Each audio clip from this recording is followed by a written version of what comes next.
ladies and gentlemen. BackChat, powered by Paywise in season 2025. This man in front of us can play footy. Mate might say could play footy. All right, Brodie Dutchy Holland. It's going. Mate, great to see you. Thanks for having me on. I'm excited. So I'm glad with that. I don't know how many BackChat episodes you've watched. I'm assuming a lot, but we asked the same guest question to everyone that's ever sat in that chair. I actually don't watch it very often. I don't watch anything. You're not meant to say that. You're not meant to say that. I see all of your highlights pop up. I see all the short stuff, not the long stuff. I better get onto it. We're in our Melbourne offices today. We've got 400 episodes to catch up on. Yeah, you got 400 to get through. So, for the 400th time, we want to know your greatest sporting achievement, not on the football field, thanks to TABtouch this season. Your greatest sporting achievement. We know you can play footy, mate. We know what you did on the football field. Do you have a sport that you maybe achieved something not in football? Maybe back in Tasmania. Well, I did do a bit of soccer, a bit of cricket, athletics. Probably athletics was my thing coming through. So I did go to the National Carnival for athletics when I was under 12s. Athletics. Yeah, nice. I like how far I got. Sprinter. And I came 6th in the final. 6th though. I didn't get a medal. This is good. This is right in the areas we need. I came 6th in the 200-metre sprint at the National Carnival. Nice. 6th in the country as an under 12. That is rogue and niche and exactly where it needs to be. That's so good. No 100 metre, just obviously to get there, I was the fastest in Tasmania. Yeah, there we go, Tasmanian champion under 12s. That's right, mate. Let's start there. Like I love sort of going all the way back with guests, and we'll get to your footy career. But growing up in Tassie, what was life like? Sporting family. Sporting family. Dad was Dad was a cricketer and a footballer. Team of the century for Glenorchy in the cricket and in the state league in football. The only person to do that in all clubs. Unreal. Shout out Glenorchy. Shout out to Donnie. So sporting family. Grew up in Tassie.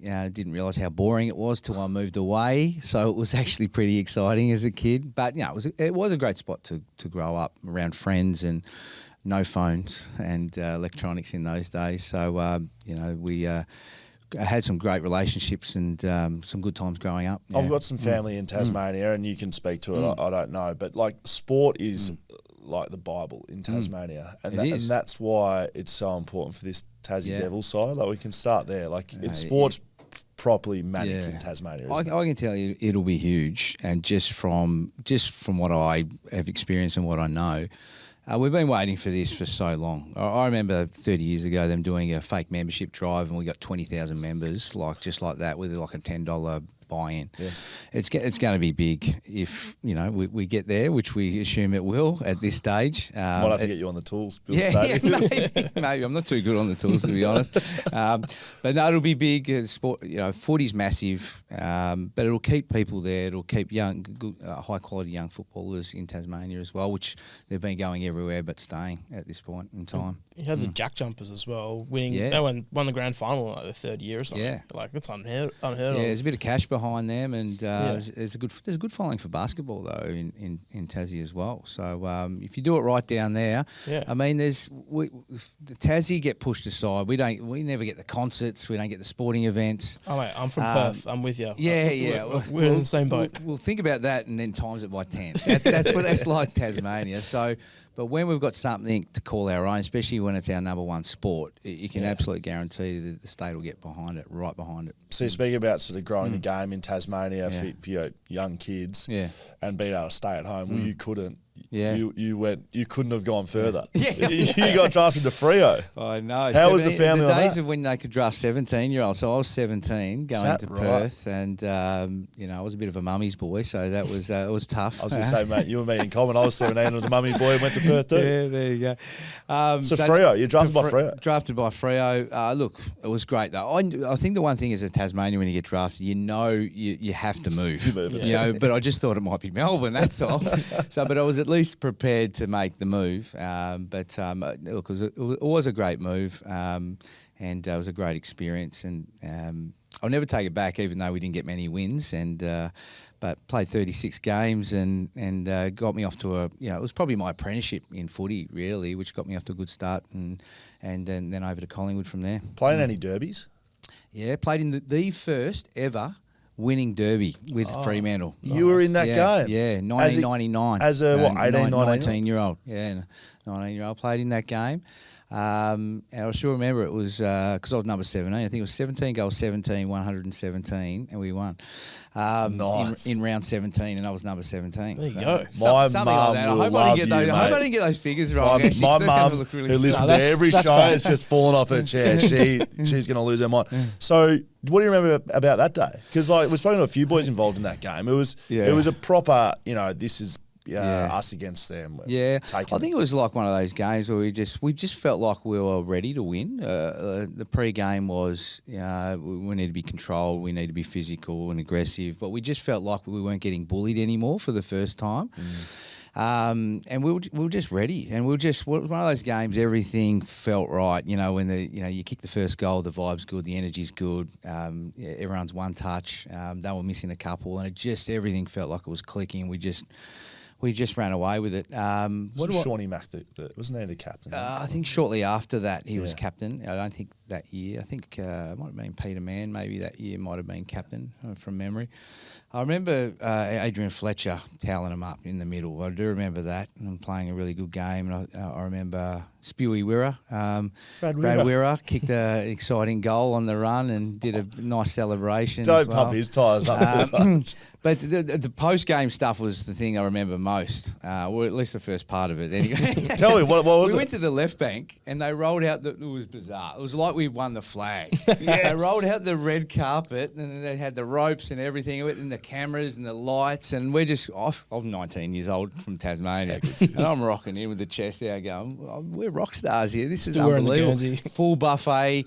Unlimited drinks at the left bank, and the crowd was there, and everyone was cheering. All the supporters were there cheering you as you came in. It was unbelievable. I felt like a Hollywood superstar. Hey, Left Bank Hotel, or our very great sponsors at the Leadable Hotel, how about we bring that back? Yeah. Why don't we bring that back? West Coast and Freo, whoever wins, they just get the red carpet. The buffet and free drinks. That's unreal. So, but your time at Freo didn't last long. You're there for 2 years. 3 years. 3 years. So first year was pretty solid. Played 12 games first year. Second year played nearly every game, I think, bar injury. And had a really good year as a second year. Third year had a few back injuries and had a disc bulge, and I think I only played 6 or 7 games. And bit of time at the left bank. Yeah, and I finally got back in late. Yeah, it's probably 2. Actually, definitely. And the leader bill as well. Sitting on stools at the leader, gave you the disc bulge. I remember after my second year, I had a big off season, and I just didn't recover well. Just didn't do a good off season sort of training regime. That was the last time I ever did that, but. Yes. Didn't come back in great shape, and my body felt it. But I had a really poor year my third year, and just couldn't wait to get. We had Damien Drum, and him and I didn't see eye to eye with a few things, and just wanted to get out of there at the end of that year. I think the club wanted me out, to be honest, as well. So why Collingwood? Well, I didn't really. I just want to get to Melbourne, so get as close as I could. I wanted to play in Melbourne. The home of footy. Collingwood just came about just by chance. I think Collingwood really wanted James Clement, but I think their compensation, they felt like it wasn't quite enough. Because they got him in there, didn't they? Yeah, they got him. So we were part of that deal. It was like the Peter Bell, North Melbourne, Jess Sinclair, North Melbourne, and then us from Fremantle, James Clement and I. And there was a couple of draft picks involved, so it was that 3-way trade. That's a super trade. Yeah, that was a good trade. And Jimmy Clement's the best defender I've ever played with, 2-time All-Australian and best and fairest winger at Collingwood. And he was a star before he left Fremantle, but Drummy thought he was a bit soft, which was bizarre. But mate, he was a superstar. Legendary fullback. I used to idolise him as a kid. Yeah, so you're involved in that trade. So what's it like walking into Collingwood then? Because Freo, even though you win a derby over there, they weren't playing well, and you're walking into a side that very soon is playing in grand finals. Yeah, well, actually, with the period before I got there, Collingwood was terrible, and they were finishing 14th, 15th, for 3 or 4 years in a row. And then I got there, and they basically offloaded 15 players and got 15 players in with Mick. Obviously, I've been one of them. They had Shane Wakelin and some of these other guys as well. And then they drafted Loney and Alan Didak through those couple of years as well. So we finished 9th. We just missed the 8 my first year. And then the next year we went to second, so we just flipped it real quick at Collingwood from being the easy beats to a grand final team within 2 years, basically, yeah. Fremantle would have been probably one of the smallest clubs, membership-wise, and then you go to Collingwood, one of the biggest. What was like one of the biggest differences you found, even just facilities and stuff? It was interesting because over there, I thought everyone would know you as a Collingwood person, but I came to Melbourne and you walked the street, no one would even know who the hell you were. But over in Perth, I remember the first week I got drafted and I got pulled over by the police for not wearing a seatbelt. And I got out of the car and he goes, "Oh, you're the new Freo kid." "Yeah, mate." Yeah, he gave me a high five and he goes, "I'll let you off this time, son." Off you go. And then I went down to Fremantle, drove down to Fremantle. We'll go for a coffee. "Oh, no pay for the coffee, mate. Good luck at the Dockers, son." I'm just going, what the hell's going on? I'm 17 years old, driving around and everyone knows who you are. And then I come to Melbourne thinking, I've played 36 games now. I should be right. I'm at Collingwood. No one had a clue who you were. So it was kind of one of the things you had to build a bit of a profile and play some good games and build some respect before everyone knew who you were. So was that jump the Mick effect a bit, like Mick Malthouse, what he was able to do to the club? Yeah, I had a huge impact at the footy club, obviously, and on my footy career too. And he's like a father figure too. Like he was unbelievable. Just a really good manager of people. But he flipped it overnight. Like he knew what he was doing, and he was at his absolute best around that time as well. And he got some really good people in. He was big on making sure you get the right type of people into the joint, not just good players, and build a culture around high quality people. And high quality leaders, and that's what he did. He turned the joint upside down and turned it into a great place to be. Not just a place where you go to train and put in a lot of hard yards, but we really enjoyed each other's company, and he made sure that we did. You've spoken to a few players over the journey that played under Mick, both West Coast and Collingwood. But I know he was really positive internally to players, but externally, like me watching, I reckon he's got a pretty good cook in him. Yeah. Like, did he? Yeah. He used to barrel a few blokes. Well, he did, but it was interesting. Like, I'd agree with what you're saying to a certain degree. Like watching him on the media, he liked to have the facade, but behind closed doors, for the most part, he was quite positive as a coach. But there was always 3 or 4 blokes he used to ride. Like, if you weren't playing well, you used to feel it. And, I remember one year at the start of the year, I was playing ordinary. Paul Lacura and I were playing ordinary, and we were getting smashed in, and we ended up having good years at the end of those years. But we used to get together during weights and go, what's going on? Does he even like us anymore? But he used to ride 3 or 4 players, and he wouldn't let up until you started playing well. As soon as you started playing well, good work, son. Just tap. He wouldn't even review with you. He'd just tap you on the bum and just let you go to work and continue on. Because we spoke to Swanee not too long ago, and he said he was one of those players. Yeah. And he didn't used to ride guys that he didn't rate. Yeah. Like he almost say you're not going to waste time on trying to get someone you don't think can be something. But would that be the same for you? I think so. I think if he saw that there was some upside here, and if he can get the best out of you, it's going to impact the team. I think that's where that stems from as well. But it's interesting now the way you coach now. I think players probably handled being ridden a little bit more in those days. Now they need a little bit of more love and a little bit of a hug, don't they, in this day and age? Yeah. Looking through your stats and some moments in your career to prep for this one, I mean, it started pretty well. You go to a footy club that playing grand final 02-03. I know you missed 02. Missed 02, yep.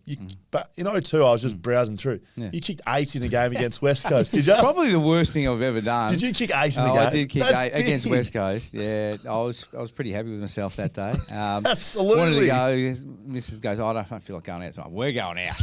I go, I want people to see me. Round tours. Get the red carpet out. Yeah. No, but it was one of those. I was super fit and I was lean, and I was probably a little bit too small. I got stuck into the running component, and they couldn't run with me at that stage. But as soon as they worked out to bumper bar me and wrestle me, I was gone. So I kicked 3 in the first round, 8 against West Coast. I was leading the Coleman up to round. I didn't kick a goal for 3 weeks after that, and got tagged like you wouldn't believe. So you played too well. Yeah, played too well. I should have just kept it at the 2s and 3s, and I would have been right, I reckon. Who did you kick him on at West Coast? I think I started on Banfield. See ya. And and then he was probably coming off 2 ACL, so he probably couldn't turn that well at the time. But, and then Brawny in the second half. Michael Braun. It makes me so happy. He still talks shit, Brawny, as well. He does. So I remember in the last quarter, he went to run off. Cousins got the ball, and he went to run off because they had possession of the footy. I just was being a lazy prick, and I'm kick 7, mate. You're not running off me. And so he's left me in the inside 50 on my own. His cousins slipped over, the ball spilled out. Leon Davis picked up, left foot, kicked to me, uncontested mark inside 50 on my own. And we're 3 or 4 points down. I had to kick it to hit the lead. So I've kicked it through Brawny's on the mark going, shit, why did I run off? And then bang. I think you won by a point. I think it was a point, 1 point. 1 or 2 points. Yeah. I mean, mate, I'm sorry to bang on about it, but kicking 8 in a game you win against West Coast, that's big. So I actually I caught up with Josh Kennedy at Luke Livingston, good friend of mine. Yep. At his 40th, and I was catching up with Josh Kennedy, and the boys were pumping Josh up, and we had a few beers and all the rest around the campfire.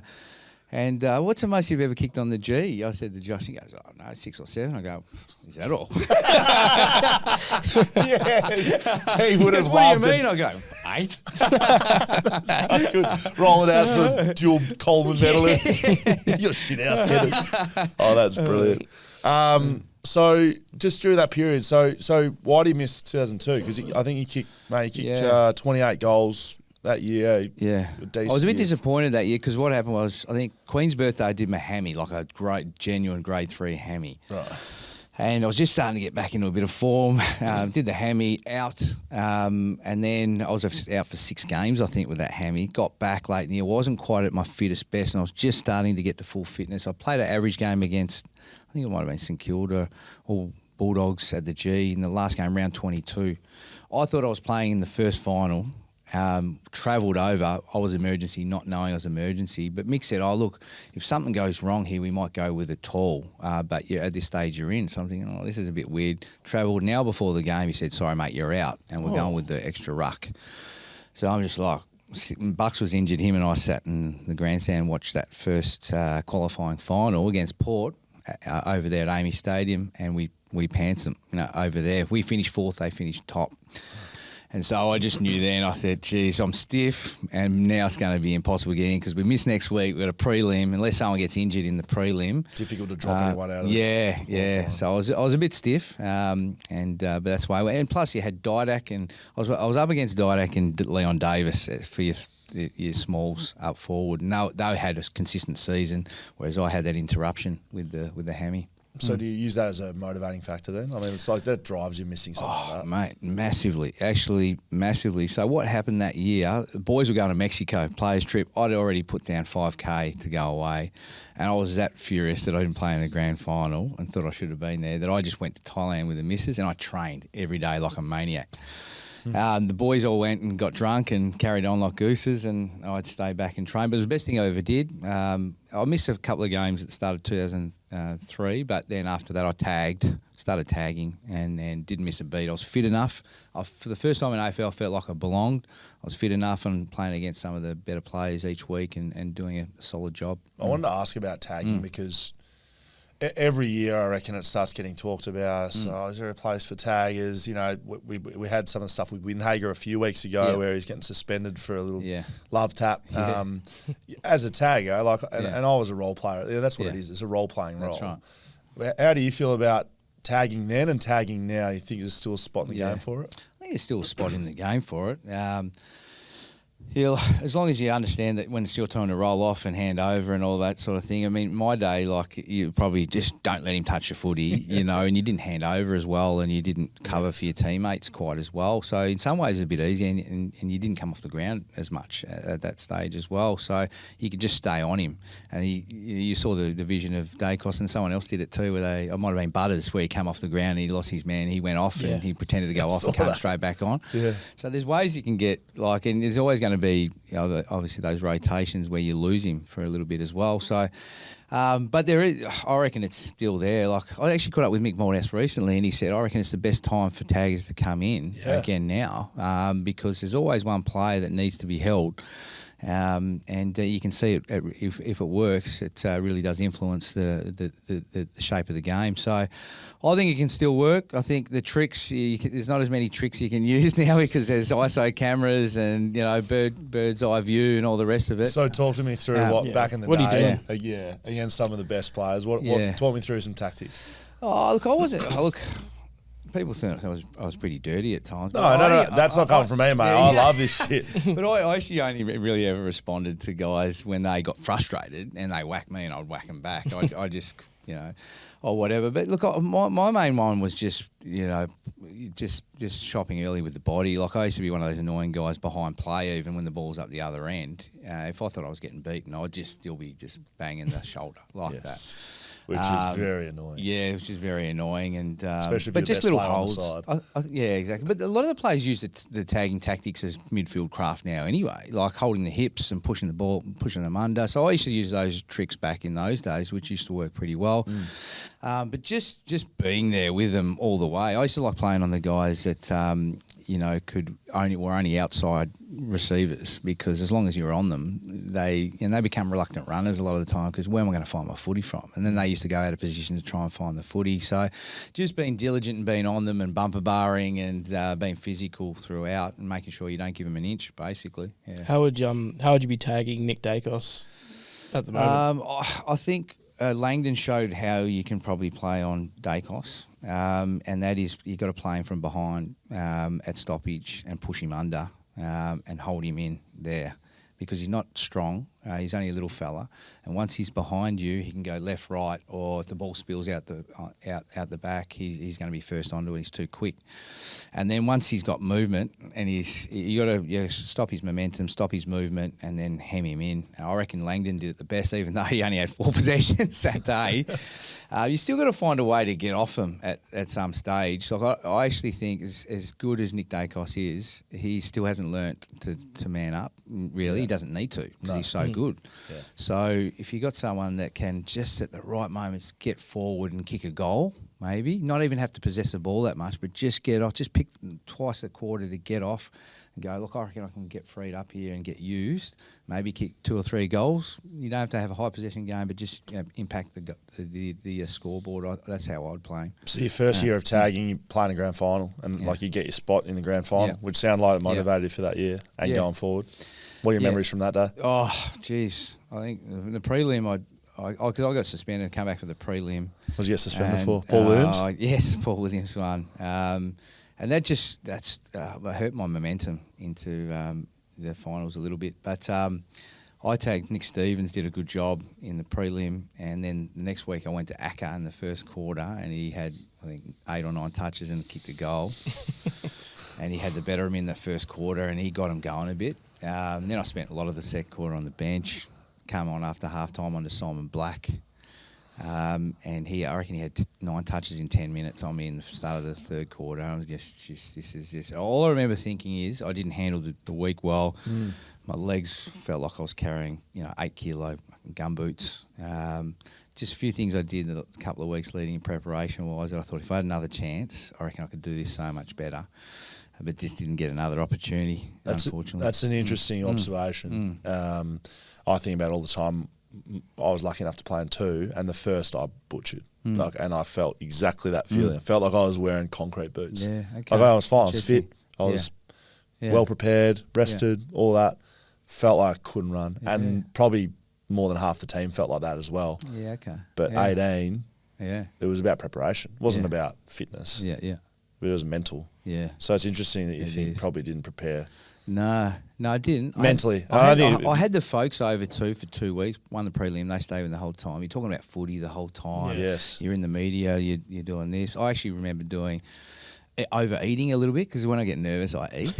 And I don't know if that, had an effect on me as well. And because you're not training heavy, and then you're eating heavy, then you feel heavy, you know what I mean? So you're not burning as many calories as well. So there's a few little things that's a whole number of things as well. And I probably, I did a normal weights session that week, and I reckon I should just drop weights for the week and just freshen right up. I felt a little bit robotic. So there's a few things, and then the nerves and not being able to handle the nerves as well as what I could have. They're probably the things that I would have done better the next time around.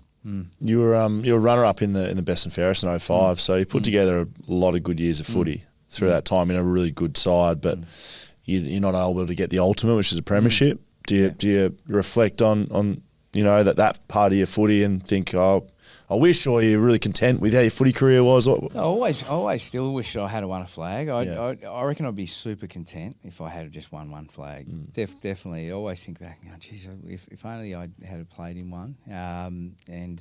Not really caring how it happened or who it happened with, but just finishing with that flag and knowing how it felt. I actually nearly had a chance to come back to Collingwood in 2010. They were looking at me potentially as a redraft after missing 1 year as a 29-year-old to come back because they need an experienced midfielder, inside midfielder. And then they ended up going for Luke Ball in the end at that. So I nearly had the chance to come back and just slot straight into, imagine that, slotting straight into a 2010-11 team. So you finished and then you missed a year. Did you play footy? I went to coach Maribyrnong Park and we were playing coach and we won the flag in the Essendon District Footy League. And then I got a call from Nick Maxwell and he said, hey, mate, I'm not really supposed to be telling you this, but the boys are watching you and they just want us to know that you're fit and your body's sound and you might be half a sniff of getting redrafted. So I'm thinking, so as you can imagine, I'm straight to the gym and doing altitude training, doing everything right and played really well in the final series. I think kicked 3 in the granny as well. And then so I'm thinking... as coach as well, you can put yourself... Yeah, I was just playing well, not just to win a flag. Obviously, that was the main thing. But I was thinking in the back of my mind, you never know, this might happen. And I remember I had a meeting with Mick. I went in with Mick and he goes, unfortunately, it's not going to happen, Dutch. We've already made a decision on someone similar but younger. And that's the way we're going to go. And then I didn't think much of it. But then, obviously, a couple of weeks later, Luke Ball got picked up. Yeah. So do you think you had more to give? Like, why did your footy career end then? I had a chronic Achilles sort of tendinopathy type stuff for 2 years on and off, and I just couldn't get out. So 2006, I missed 5 or 6 games in the middle of the year with it.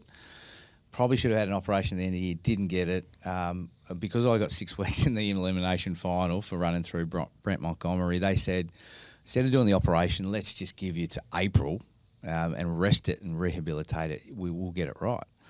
By the way, I never got a scan, never even got an MRI when I look back now. And then I missed most of that year because it didn't. So I remember the first running session might have been start of April. First running session was still as sore as it was in sort of September that previous year. So I was furious with that anyway. And then I ended up having an operation the next year. Got it right, but I had obviously 12 months with the operation stuff. It takes a lot of time to get an Achilles right. So I missed 2 years, and I got back late, and then had a Galeazzi fracture. And was playing well, and probably would have walked into a final series with Collingwood that year in 2008 if I hadn't broken my arm. But that was it. I hadn't played for 2 years, so they're just going, well, we haven't seen you for 2 years. And, there was about 3 or 4 of us. I think Anthony Rocker, there was another young full forward, I can't remember his name off the top of my head now. There was about 3 or 4 players that they thought, who are we going to keep, who are we going to let go? Rocker was obviously Rocker, and 6'5" key position players don't grow on trees. And there was a couple of young guys that had more upside, so they ended up keeping them, and I was the guy that got ousted at the end of that year. Yeah. Are you around the club much at that point? It must be hard being away, not playing for that long, and then I don't know, seeing all the boys play all the time. And it was hard. I actually felt like I was a waste of. It was all a waste of time. Like in a lot of ways, like I'm thinking I could be doing something more with my life because you're just training by yourself. You know what it's like. You've done it. You black line in the pool. Altitude on the bike. You don't train with the players. You get there before the players. You leave after the players. You're doing 10 times more training. You don't even sometimes at the time it was a Lexus Centre. You don't see anyone. Like you literally, you might see 3 or 4 of the boys, and you go, "Where is everyone? They're out training. They've left. They've had lunch already," and you feel like you feel like an athlete, like a sprinter training by yourself. But it was tricky that time. So in a lot of ways, in the end of 2008, I wasn't that upset. I'm thinking, fuck, at least I can go live life and do some other stuff now and focus on something else. But look, I ended up playing in 2 flags with Maribyrnong Park as a coach, and that was one of the best things I ever did. Like, it was so amazing. Yeah, I've played with flags outside of AFL as well, and they're just as good. Like, Flag's a flag. That 06 moment with Brent Montgomery, like whether you like it or not, like when I knew we were having a chat, that's the first thing that comes into my mind. Because it's probably the biggest hit I've ever seen. Can you just talk me through that? Because I'm a massive footy head, and I remember that like it was yesterday. Yeah, no, look, I remember the actual team meeting, and because what Brent Montgomery was doing is he was running from centre forward and lining blokes up. And the 2 weeks previous, he actually did someone's AC joint from running in. They missed the whole game. And then the next week he tried to get someone again and missed. And then the elimination was the following week. So Mick brought it up and showed the vision of him running off the square and trying to clean blokes up. Is that right? So he goes, this bloke's 34 years old, thinks he's tough now. He's never been his whole career, blah, blah, blah. Just giving it to him, you know. Yeah. Probably heard some of the stories. And I was half asleep in the meeting, to be honest, at the time, and I didn't think anything of it. And I was on Cooney on the wing, starting on the wing. And I remember Scotty Burns come up to me and he goes, hey, mate, you're starting on the wing, yeah? And I said, yeah. He goes, just keep your eye on Montgomery. If he looks like he's trying to clean someone up, just meet him halfway. And I didn't think anything of it. I was fired up and I was doing the old bump before the game, all that crap that you do. And then I just thought, I'll keep an eye on him, but nothing's going to happen here. So I've ran in flat out, like as fast as I could run, which probably wasn't that quick. But Under 12, and I could see, sprinter. Yeah, Under 12, Tassie champion. Yeah, I stopped growing at 13. But I could see him try. I could tell he was trying to get in there and do some damage. So I just watch him. I'm running flat out and I'm watching at the corner. I'm thinking, this isn't going to happen. This isn't going to happen. This isn't going to happen. Next thing you know, fuck, this is happening. Bang. And then I got him, obviously. But at the time you think he's going to see me. We're going to bounce off each other and play on. So I thought it was just going to be a shoulder to shoulder, sort of hip and shoulder. Really, you could see Swanee was picking the ball up and I've ran past him picking the ball up and just gone bang. And he obviously had no clue that I was coming, and that's why it looked more dynamic and more dangerous, because he just didn't see me at all when I was running flat out. He kicked 4 goals that day. He kicked a goal. I should have left him alone.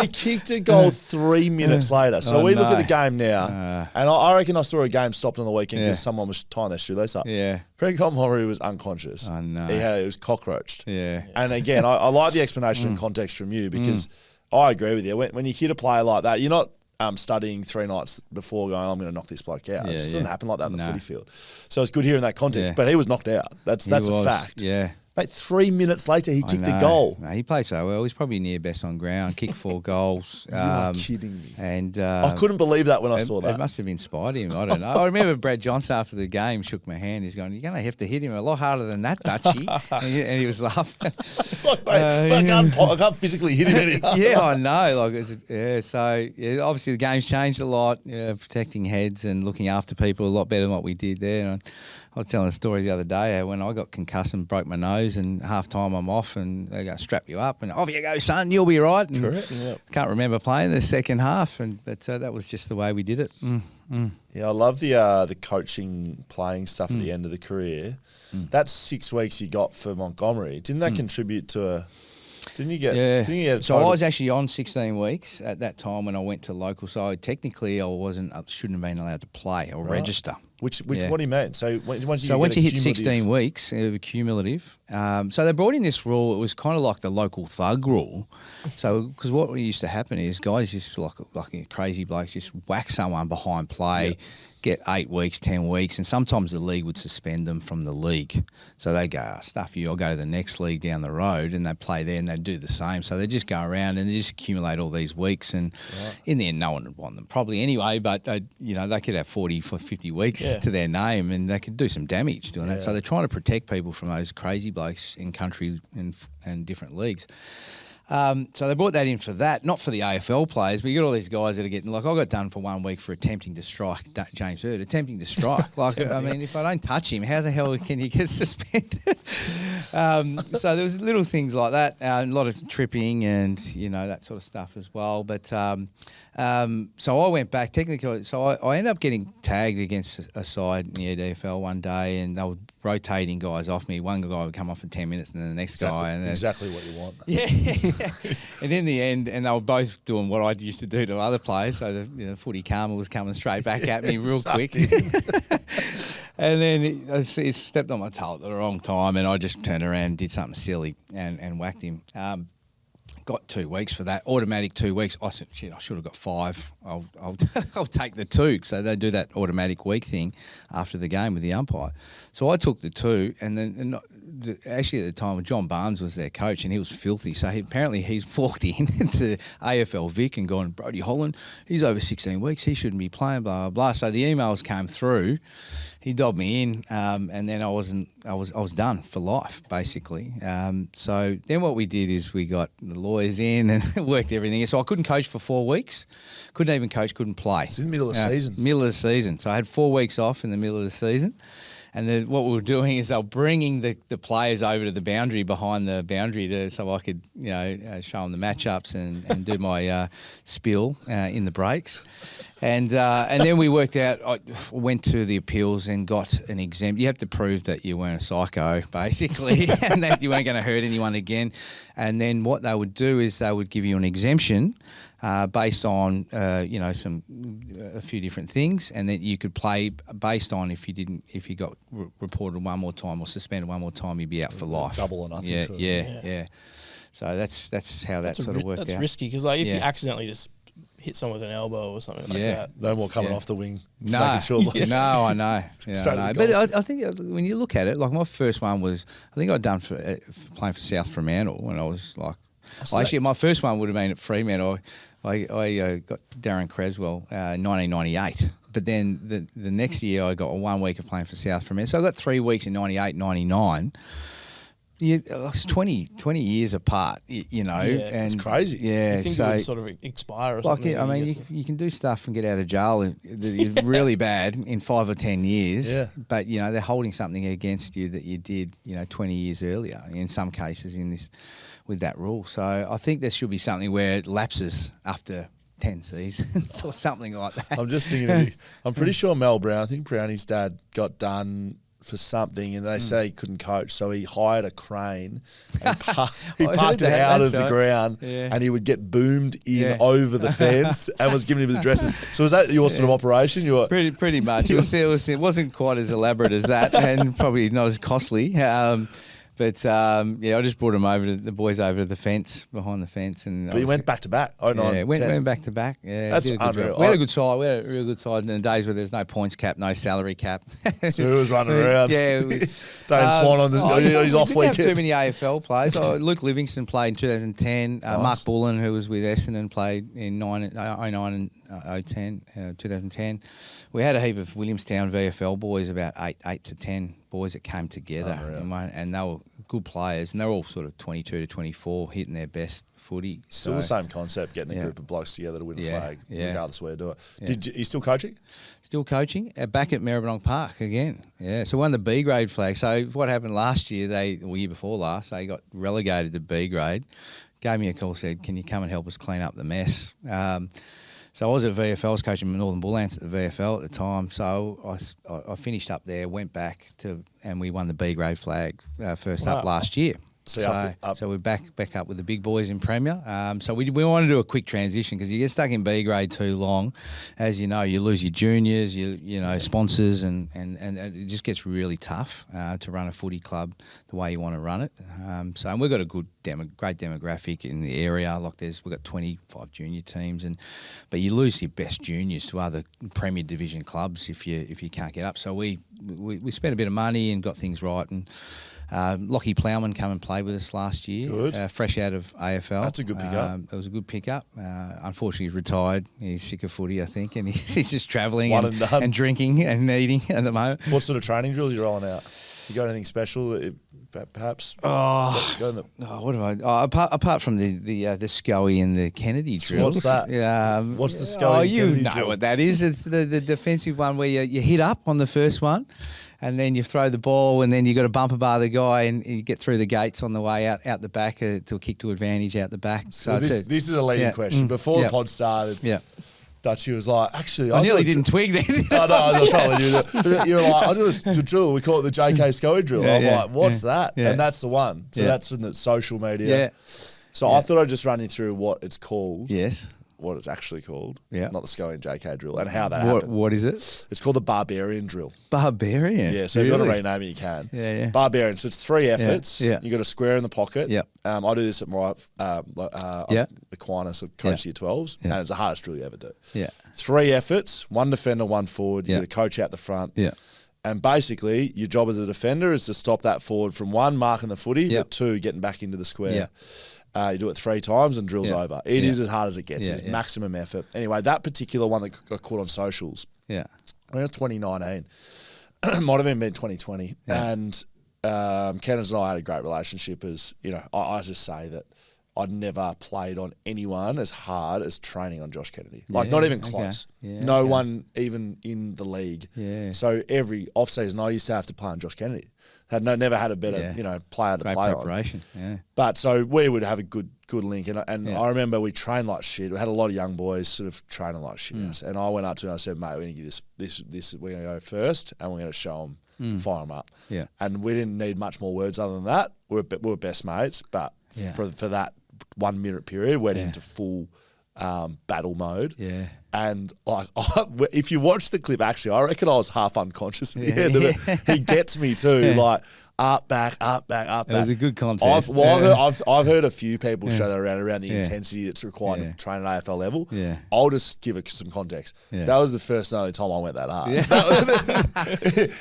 actually brought it in. A mate of mine, one of my assistants at Bull Ants, we only won a couple of games that year. Like, we're doing it tough, but we just lost that hard edge, and our defensive side wasn't quite there. And he saw it online, and then goes, "What do you reckon we instill this?" I go, "Beautiful. This is exactly what we need." And like I said, call it the JK and Scully drill, because we didn't have the fancy Barbarian. The Barbarian. It's just meant to be like, all right, helmets on, get the swords. Yeah, I love We're going to go ransacks at the Barbarian. Love that. That's awesome. All right, we'll make a name change on that one. Hey, post footy, it'd be remiss to not speak about your time with Dancing with the Stars. Oh yes, Jeez, impressive. It was a long time ago.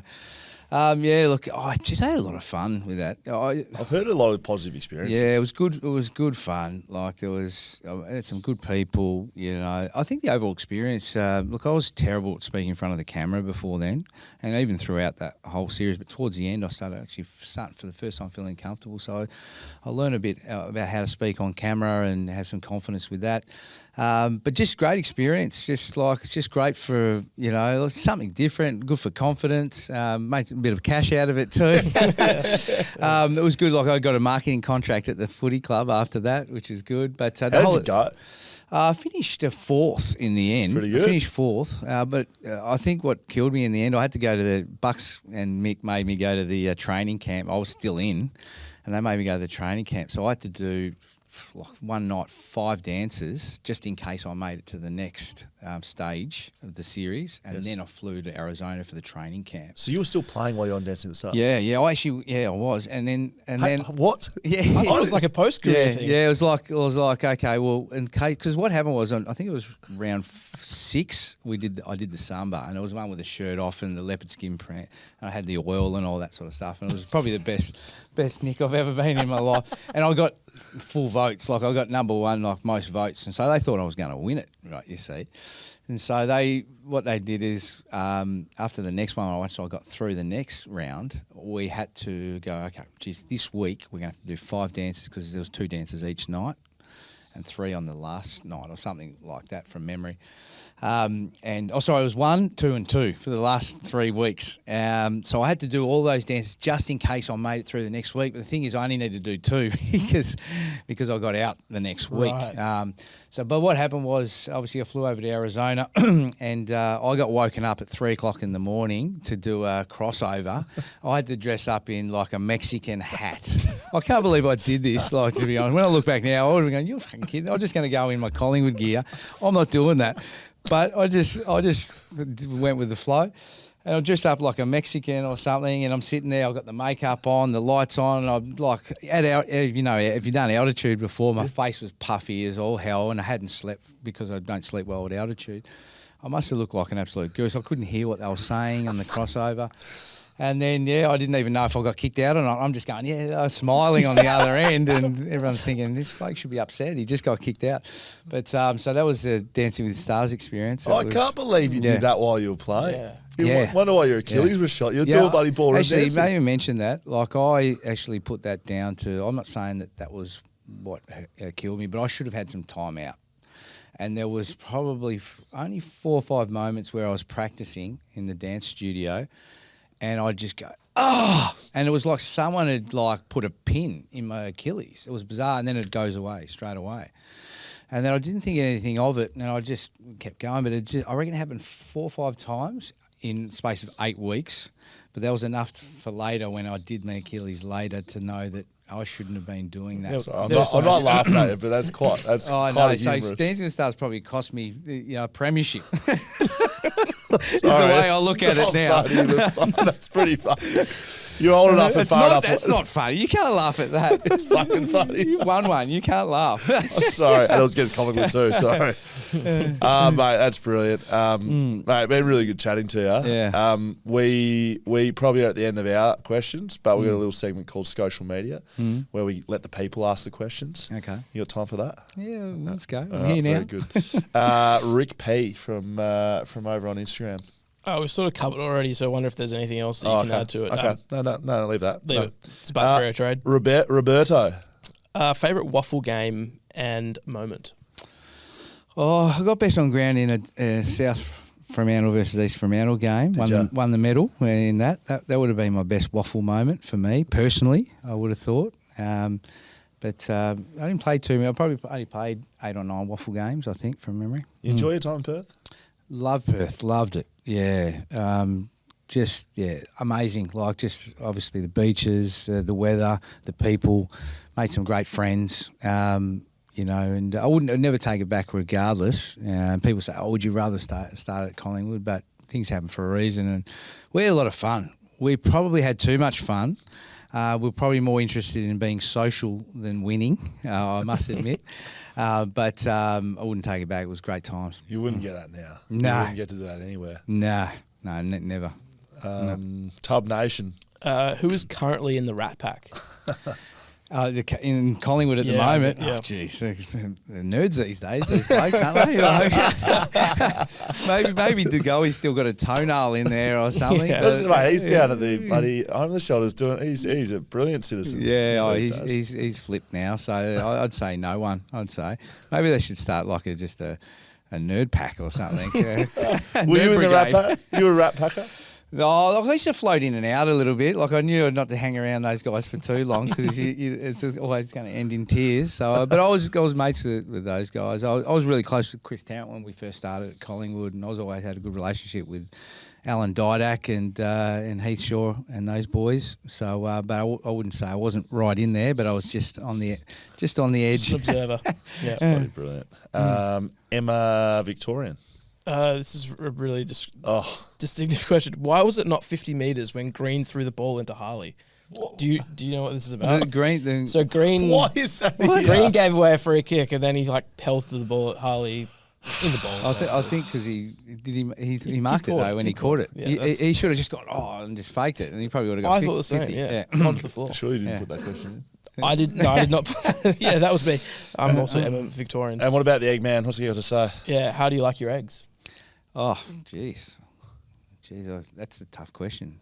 Good scrambled, you can't go past. I reckon. I agree. That's buttery, sort of, very salty scrambled. I like just the passion that Dutchy comes in with. Yeah, strong. Ladies and gentlemen, that's Brodie Holland, mate. Thanks for your time today. Thanks, lads. Been a pleasure. It's been fun. Been some good laughs, and a big thank you to all our sponsors for making it all happen. Paywise powering the podcast in 2025. ID Athletic, Whippersnapper Whisky, Mamba Digital, TABtouch, Shelter Brewing Co, Leaderville Precinct, Camera Electronic, On One Services. Our sponsors make this happen. Dutchy, we might have to teach you a thing or two. BackChat, __ on socials. hello@backchatpodcast.com.au. Get in touch with us, and you can find everything at backchatstudios.com.au. Thanks, mate. He's a bit greedy with all those sponsors, you blokes. Surely you can offload one over here to us. Very good. Yeah, what is? Tell us just quickly before you finish up. Tell us about the pod that you're doing at the moment here in our Melbourne studios. Where can they find you and what you're doing? Yeah, obviously you can find us on YouTube and Spotify. At the moment. Dutchy and Swoop Show, we call it. And obviously we've got Swoop Luke, who's got a big following on social media through the Collingwood fraternity, and I've become mates with him strategically. I'm the same, Dan. I'll carry him.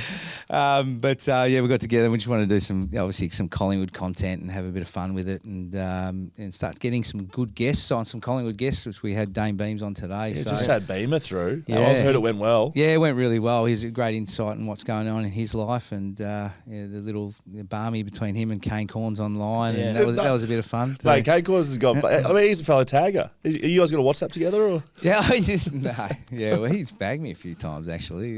Kane Corns, but stuck his finger up at me after a game back in 2001. Yeah, how did that go? That was you on the receiving end of the bird. Yeah, that was a really good game at Amy Stadium. They beat us by 5 points or something at the end, and they were in front when the siren went, and I went over like that to shake his hand, and he's giving me the bird.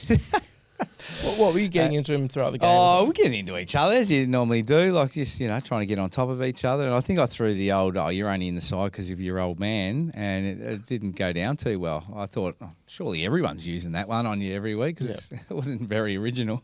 Got to shake hands post game. Oh, got to shake hands. Got to. I'm one of those guys that, as long as everything's within. I mean, sometimes it was outside the rules, but occasionally 16 weeks. But sledge, hit hard, do what you need to do, and then, mate, respect. Go have a beer and laugh. I mean, you don't do that in AFL, but at local, that's what we do. You've copped the bird from Cornsey. Yeah, flipping one back. I didn't know what to do, and I just pushed him, and then I think Nick Davis came from nowhere and pushed him, and then it was a bit of a scuffle after the game, but no, we just walked off, and that was it. Nothing better than being humble in victory, is there? Yeah, absolutely. Great way to finish off. I like that. Sorry for missing it.